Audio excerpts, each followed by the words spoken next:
여러분 안녕하십니까? 6.13 지방선거로 부산에서도 화제와 이변이 속출하고 있습니다. 시장과 구청장 등이 여당 출신 인사들로 대거 교체되면서 변화와 개혁의 바람이 불고 있는데요. 부산시의회도 예외가 아닙니다. 초선 의원들이 대거 등장한 것은 물론 여성 의원들 또 젊은 의원들이 등장해서 새로운 활력에 대한 기대감을 불어넣고 있는데요. 또한 의장단 선거를 통해 시의회가 새로운 시도를 하고 있습니다.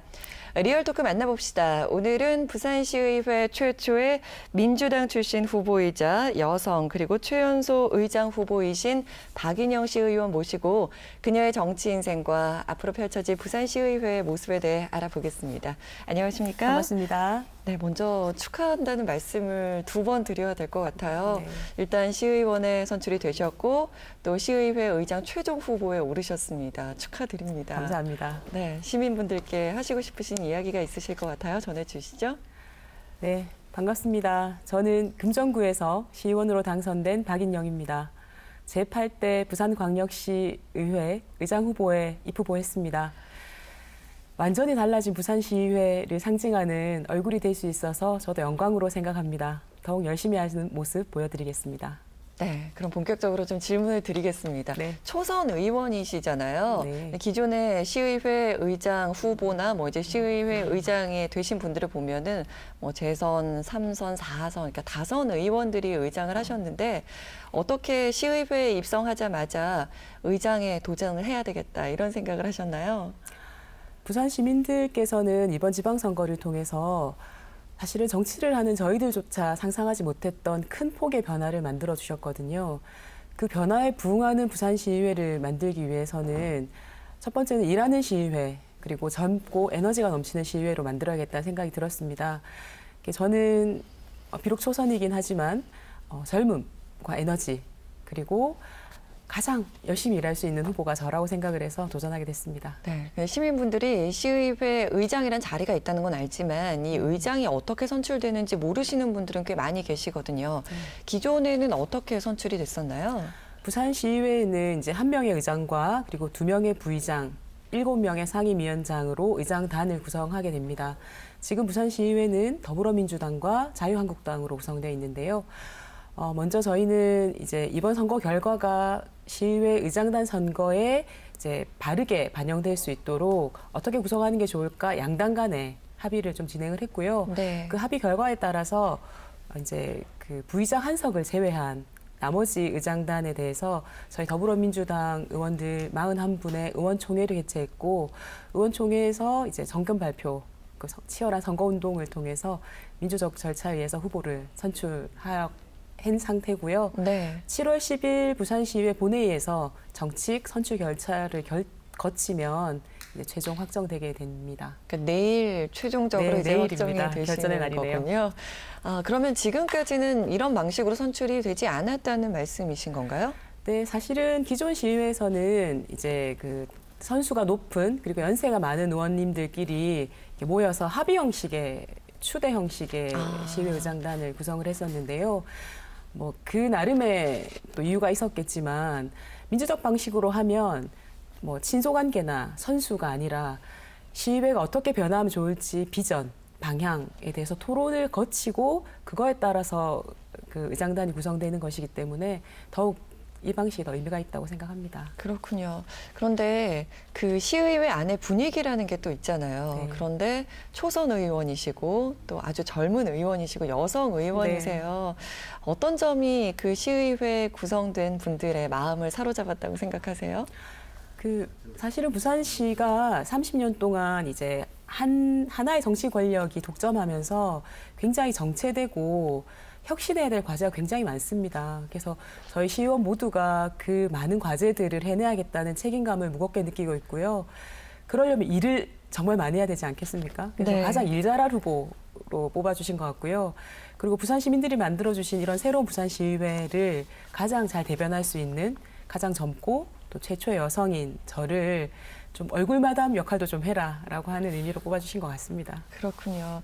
그렇게 해서 이제 단독 후보가 되셨는데 네. 그 후보님 외에도 또 시의회 구성에 있어서 달라진 부분들이 많이 있을 것 같아요. 네. 어떤 점이 달라졌나요? 우선은 뭐 초선 의원님들이 가장 많이 당선됐다라는 게 가장 눈에 띄는 변화일 텐데요.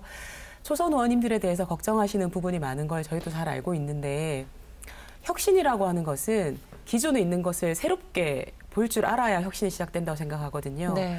초선이라고 하는 것은 이제 기존에 있는 것을 이제 좀 낯설게 볼 수 있는 시각이 있는 겁니다. 사실은 시민에서 바로 의원이 된 직후기 때문에 네. 가장 시민의 시각에 가까운 상태라고 생각하거든요. 그래서 부산 혁신을 위해서는 오히려 초선 의원님들의 이런 에너지와 신선한 시각들이 도움이 되지 않을까 생각하고 있습니다. 네. 제가 이제 초선 의원님이라고 이제 말씀을 드려서 시청자분들께서는 정치 신인이 아닌가라는 생각을 하고 계실 것 같은데 네. 그동안 이제 기반을 굉장히 탄탄히 다져 오셨잖아요. 구의원을 3번이나 하셨고 네. 나이를 이제 계산을 해 보면은 아주 어린 나이에 정치를 시작하셨단 말이에요. 맞습니다. 근데 어린 나이에 사실 정치를 시작해야 되겠다라는 마음을 갖기에는 쉽지 않거든요. 어떤 계기로 정치에 입문하게 되셨나요? 제가 이제 가장 강력한 경험은 우리가 2002년도 노무현 대통령이 당선될 당시에 국민 경선 과정이었습니다. 네. 그때 보통의 시민들이 정치를 바꾸기 위해서 자기의 돈과 시간과 에너지를 들여서 자발적으로 참여하고 그리고 그런 시민들의 참여가 보장되는 제도 그리고 그런 절차를 통해서 결과까지 아주 다이나믹하게 바꿔내는 그런 과정을 보고 정치가 가지는 매력을 굉장히 느꼈던 것 같습니다. 그래서 시민들이 참여하고 국민들이 참여하는 정치를 만들 수 있다면 굉장히 보람 있는 일이 되지 않을까라고 생각하게 돼서 그 과정을 거치면서 좀 많이 정치에 관심을 가졌던 것 같습니다. 네. 시작부터 그 당색을 계속 지금 유지해 오고 계세요. 노사모 활동도 굉장히 열심히 한 걸로 알고 계시는데 지금도 활동 중이시죠? 노사모는 지금 현재는 많이 활동을 하지 않기 때문에 이제 네. 노무현 대통령의 이제 추구했던 정치 철학이나 꿈꾸셨던 세상을 여전히 저도 가슴속에 담고 있고요. 지금 이제 노무현 재단 활동을 통해서 이제 그 가치들을 계승하고 있습니다. 그렇군요. 그래서 이런 평가가 나오는 것 같아요. 가장 민주당다운 의원이다. 민주당의 딸이다. 뭐 이런 이야기가 나오는데 이런 평가에 대해서는 본인 스스로 어떻게 평가하시나요? 사실 저희 민주당이 이제 국민들에게 사랑을 받을 때도 있었고 이렇게 또 부산에서는 10% 남짓 지지율을 받을 정도로 인정을 못 받는 시절도 있었습니다. 네. 하지만 그때부터 지금까지 저희 민주당이 추구하는 가치는 일관됐거든요. 근데 다만 지난번 촛불혁명 과정을 통해서 저희 민주당이 추구해왔던 정의라든지 평화라든지 그리고 공정, 통합 이런 가치들이 국민들이 바랬던 가치하고 이렇게 만나는 지점이 이번 선거 결과로 나타났다고 생각하거든요. 네. 그래서 민주당이 어려울 때나 좋을 때나 이렇게 당을 꾸준히 지켜왔던 부분 때문에 저에게 그런 좀 과분한 그런 평가가 주어지는 것 같습니다. 네, 때로는 그런 힘든 과정을 거쳐서 지금 이제 이 자리에 오르셨는데요. 이제부터는 앞으로에 대한 질문을 좀 드려보도록 하겠습니다. 이제 사상 최초의 여성 시의회 의장 후보가 되셨고 네. 또 최연소 후보가 되셨고 여러 가지 지금 앞에 붙는 타이틀이 굉장히 많으신데요. 앞으로 시의회는 어떻게 꾸려갈 계획이신가요?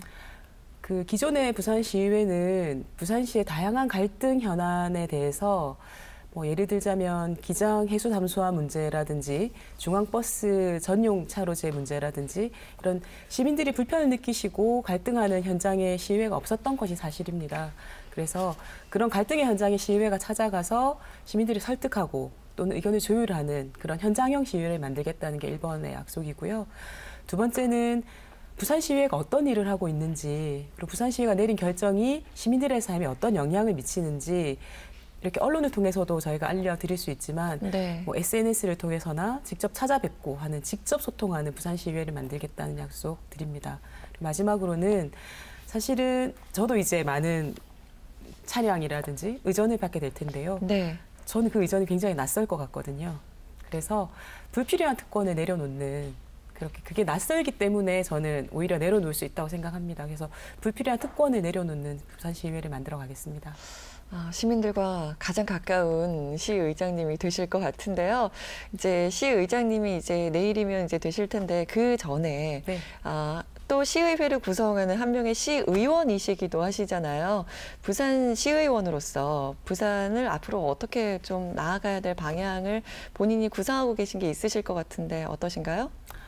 먼저 제가 가장 먼저 하고 싶은 일은 네. 우리 부산시가 가지고 있는 다양한 공간들이 있지 않습니까?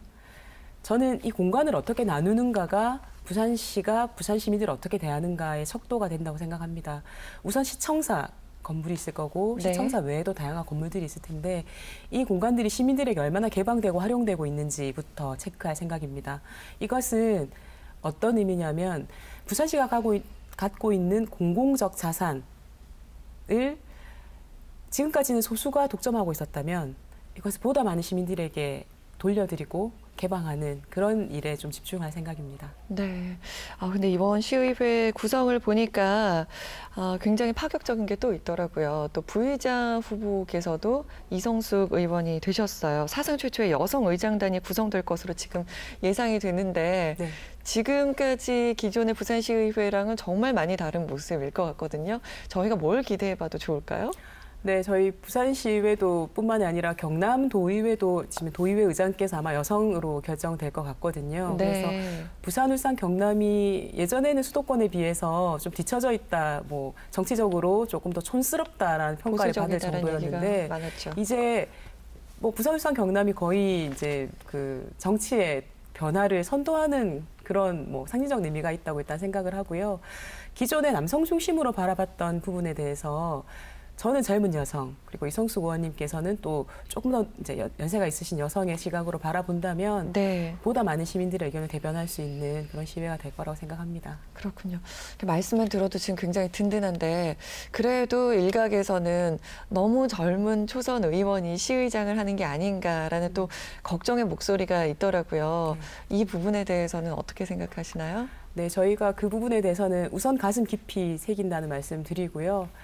근데 기존의 부산시의회가 또는 부산시의회 의장이 어떤 일을 하셨는지 어떤 분들이었는지 부산 시민들이 저는 그렇게 많이 알고 계신다고 생각하진 않거든요. 그래서 그런 우려를 해주시는 분들은 기존의 부산시의회 의장의 모습만 기억하시던 분들이 대부분일 거라고 생각을 하고요.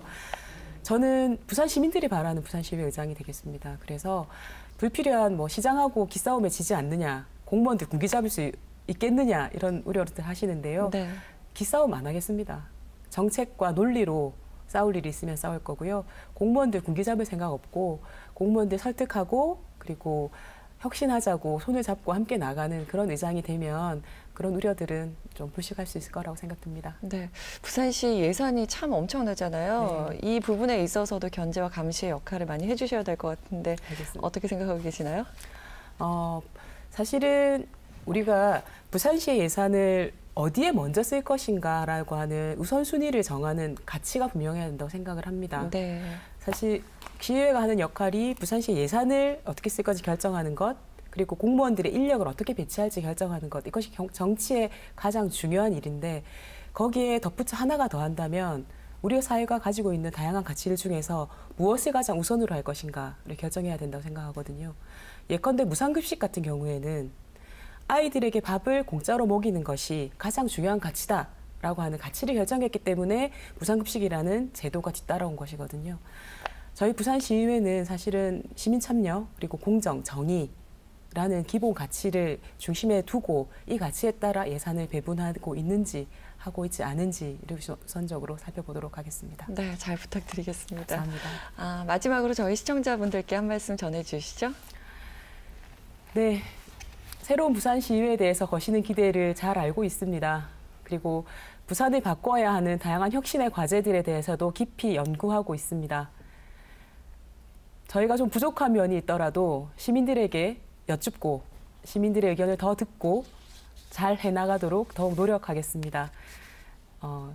초반이니까 질색보다는 따뜻한 관심과 사랑으로 지켜봐 주시면 감사하겠습니다. 새로운 부산시의 모습 보여드리겠습니다. 감사합니다. 네, 오늘 말씀 감사합니다. 감사합니다. 네, 오늘은 제가 후보님이라고 이제 불러드렸는데 내일은 이제 의장님이 되시는 거잖아요. 그런 약간의 호칭만 바뀌어도 약간의 그 거리감이 느껴지는데 그걸 다 내려놓겠다고 하시니까 앞으로 정말 기대 많이 해보겠습니다. 감사합니다. 고맙습니다. 고맙습니다. 리얼토크 만나봅시다. 오늘은 부산시의회 최초의 여성 의장 후보인 민주당 박인영 시의원 모시고 이야기 나눠봤습니다. 함께해 주신 여러분 고맙습니다.